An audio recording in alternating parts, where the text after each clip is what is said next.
మీ ఇంటి నుంచి police station call వచ్చింది. అసలు ఏం జరిగింది?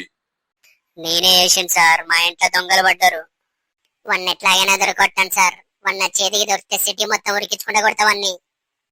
ఒక్కరోజు ఉరి వేసేసరి దొంగలు పడ్డారు. ఆ తీసుకుపోయిన బట్టాగాడు వాడితో పడిన స్కూల్ బ్యాగ్ తీసుకుపోయినా అయిపో.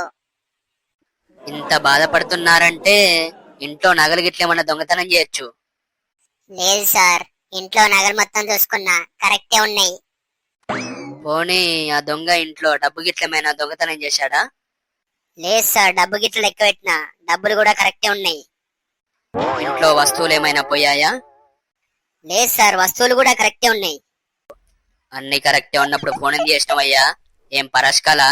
తీసుకొని బొక్కలో ఎత్తా. మా నిండు 4 గ్యాస్ మొత్తులు ఉండే సార్, అవి ఎత్తుకవేయండు.